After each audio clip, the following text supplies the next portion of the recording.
Hello friends, welcome to your channel medicine world. আজকের এই টপিকে আমরা আলোচনা করব কাশি কত প্রকারের হয়ে থাকে বা কাশি কত ধরনের হয়ে থাকে। মেইনলি আজকে আমরা এই টপিকে কথা বলবো শুকনো কাশির সম্পর্কে। শুকনো কাশি আমরা কাকে বলবো, এই শুকনো কাশি হলে তার লক্ষণ ও উপসর্গগুলি কি কি দেখা যায় এবং এই কাশির কারণগুলো কি কি, অর্থাৎ কোন কোন কারণে এই কাশি হয়ে থাকে, এবং তার সঙ্গে জানবো এই কাশি হলে এর চিকিৎসা উইথ ইন মেডিকেশন কোন কোন টেস্ট আপনাকে করাতে হবে, সমস্ত কিছু আমরা এই ভিডিওতে আজকে আলোচনা করব। তো বেশি কথা না বলে শুরু করা যাক আজকের টপিক। হ্যালো ফ্রেন্ডস, আমি রয়েছি ডক্টর রঞ্জন আপনাদের সঙ্গে। আপনারা দেখছেন ইন্ডিয়ান মেডিসিন রিভিউ। তো চলুন বেশি কথা না বলে শুরু করা যাক আজকের টপিক, শুকনো কাশি। দেখুন, আমি একটা কথা আপনাদের বলবো, কাশি মূলত দু ধরনের হয়ে থাকে। একটা হচ্ছে কফযুক্ত কাশি বা যাকে আমরা ওয়েট কফ বলে থাকি, এবং আরেকটা হচ্ছে শুকনো কাশি যাকে আমরা ড্রাই কফ বলে থাকি। এখন আমরা মেনলি কথা বলবো শুকনো কাশি আমরা কাকে বলবো। দেখুন, শুকনো কাশি হচ্ছে মূলত যে কাশিতে কফ উঠতে দেখা যায় না বা কফ বেরিয়ে আসতে দেখা যায় না, তাকে আমরা বলবো শুকনো কাশি। আর কফযুক্ত কাশি ঠিক তার উল্টোটা, অর্থাৎ যে কাশিতে বা কাশির সময় কফ উঠতে দেখা যায় তাকে আমরা বলবো কফযুক্ত কাশি। এখন আমরা জানবো শুকনো কাশি এর লক্ষণ ও উপসর্গগুলি কি কি। দেখুন, শুকনো কাশি হচ্ছে, এর লক্ষণগুলো হচ্ছে যে শ্বাসকষ্ট বা ব্রিথিং ডিফিকাল্টি দেখা দিতে পারে, জ্বর বা গায়ে হালকা ফিভার আসতে দেখা দিতে পারে। তার সঙ্গে সঙ্গে 3 নম্বর যেটা, সেটা হচ্ছে গলা ফুলে থাকার সম্ভাবনা দেখা দিতে পারে, এবং নাইট সোয়েটিং অর্থাৎ রাতে ঘাম হওয়ার সম্ভাবনা দেখা দিতে পারে, এবং কোনো কোনো ক্ষেত্রে কাশি দীর্ঘদিন পর্যন্ত হলে ওজন কমতেও কোনো কোনো ক্ষেত্রে দেখা যেতে পারে, এবং তার সঙ্গে ব্যায়াম করতে না পারা বা সহজে কোনো কাজ করতে গেলেও খুব ক্লান্ত বলে মনে হওয়া, এবং তার সঙ্গে আর দেখা যায় শ্বাসকষ্টের সময় বুকে সাঁই সাঁই আওয়াজ অর্থাৎ শব্দ হওয়া, এবং তার সঙ্গে কোনো কোনো ক্ষেত্রে বুক জ্বালা এবং খাবার গিলতে অসুবিধা, এই সমস্ত সিমটমগুলি দেখা যায়। এখন আমরা তারপরে জানব এই ড্রাই কফ বা শুকনো কাশির এর প্রধান কারণগুলো কী কী। দেখুন, ড্রাই কফ বা শুকনো কাশি প্রধানত অনেক কারণে হতে পারে, তার মধ্যে আমি কয়েকটা আজকে এই টপিকে আপনাদের আলোচনা করব, যেগুলোর মধ্যে মূলত ভাইরাস গঠিত অসুস্থতা অর্থাৎ ঠান্ডা লাগা, কমন কোল্ড অর্থাৎ ফ্লু, ইনফ্লুয়েঞ্জা বা ভাইরাস সংক্রমণের পরেও কাশি হতে দেখা যায়। অর্থাৎ যে সমস্ত স্থানে ভাইরাস গঠিত অসুস্থতার পরে কয়েক সপ্তাহ পর্যন্ত সেই জায়গায় কাশি দেখতে মানুষের মধ্যে দেখা যায়, এবং তার সঙ্গে অ্যাস্থামা অর্থাৎ শ্বাসকষ্টের সমস্যা যাদের রয়েছে তাদের ক্ষেত্রেও এই কাশি দেখা যায়। হুপিং কাশি হলেও ড্রাই কফ কাশি দেখা যায়, এবং তার সঙ্গে ল্যারিংসে প্রদাহ অর্থাৎ ল্যারিঙ্গিজাইটিস বা কিছু বিশেষ প্রকার ফুসফুসের অসুখ, এগুলো হলেও শুকনো কাশি হওয়ার সম্ভাবনা থাকে। এবং যে সমস্ত মানুষেরা বেশিরভাগ ধূমপান করেন অর্থাৎ অতিরিক্ত মাত্রায় মদ্যপান করেন বা তামাক জাতীয় কিছু সেবন করেন, তাদের ক্ষেত্রেও এই শুকনো কাশি হওয়ার সম্ভাবনা অনেকটা বেশি থাকে।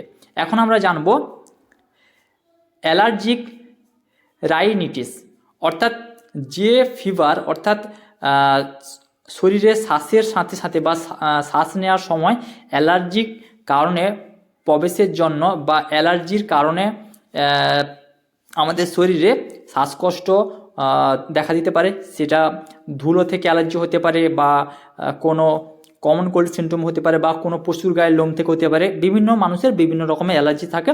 তো অ্যালার্জির কারণেও অনেক সময় অনেক মানুষের, বেশিরভাগ ক্ষেত্রে কিন্তু এই ড্রাই কফ অর্থাৎ শুকনো কাশি দেখা দিতে পারে।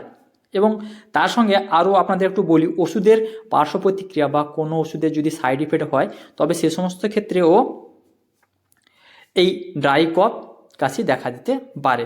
যেমন কিছু কিছু ওষুধ থাকে হাই ব্লাড প্রেশারের জন্য, উচ্চ রক্তচাপের জন্য যে সমস্ত ইনহিবিটরস ব্যবহার করা হয়ে থাকে, তাদের সেই সমস্ত ওষুধের কোনো কোনো ক্ষেত্রে পার্শ্ব প্রতিক্রিয়ার জন্যও ড্রাই কফযুক্ত কাশি দেখা দিতে পারে। এবং তার সঙ্গে নেক্সট হচ্ছে গ্যাস্ট্রো এসোফেগাস রিফ্লেক্স বা পোস্ট নাসাল ড্রিপ, বা নাকে বা সাইনাস থেকে স্লেমা নিঃসরণ করে। এই সমস্ত ক্ষেত্রেও অনেকটা এই গ্যাস্ট্রো এসোফেগাল রিফ্লাক্স বা পোস্ট ন্যাজাল জাতীয় ওষুধগুলো ব্যবহার করার সময় অনেক সময় কাশি বা ড্রাই কফ হওয়ার সম্ভাবনা অনেকটা দেখা যায়।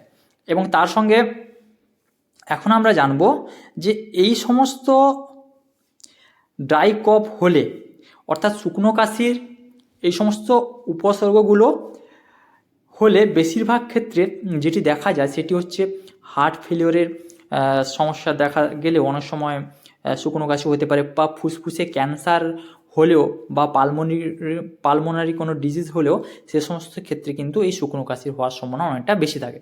এবং নেক্সট হচ্ছে ফুসফুসে রক্ত জমাট বাঁধা অর্থাৎ পালমোনারি এম্বোলিজমের ক্ষেত্রেও কিন্তু ড্রাই কফ বা শুকনো কাশি কোনো কোনো মানুষের ক্ষেত্রে অনেকটা দেখা যায়। এখন আমরা জানবো শুকনো কাশি হলে আপনারা কোন কোন টেস্ট করাবেন, অর্থাৎ উইদিন মেডিকেশন আপনারা কীভাবে করবেন। দেখুন, মেডিকেশনের ব্যাপারটা আমি আপনাদের পরে বলছি।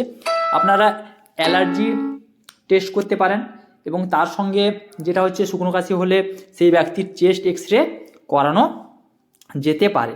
এবং দীর্ঘদিন কাশি হলে 2 সপ্তাহের বেশি কাশি হলে সেই পেশেন্টকে বলতে হবে যে আপনার কফটাকে অবশ্যই টেস্ট করে নিন, তাতে টিবি অর্থাৎ টিউবারকিউলোসিস যার মাঝে নাকি সেটা দেখে নেওয়া অবশ্যই কিন্তু প্রয়োজন। এখন আমরা জানবো এর ট্রিটমেন্ট কীভাবে করবেন। দেখুন, প্রথমত বলবো জিডেক্স কফ সিরাপ ব্যবহার করতে পারেন, যার মধ্যে ক্লোরোফেনিরামিন ম্যালেট রয়েছে 2 mg এবং ডেক্সট্রোমেথারফেন হাইড্রোক্লোরাইড রয়েছে 10 mg।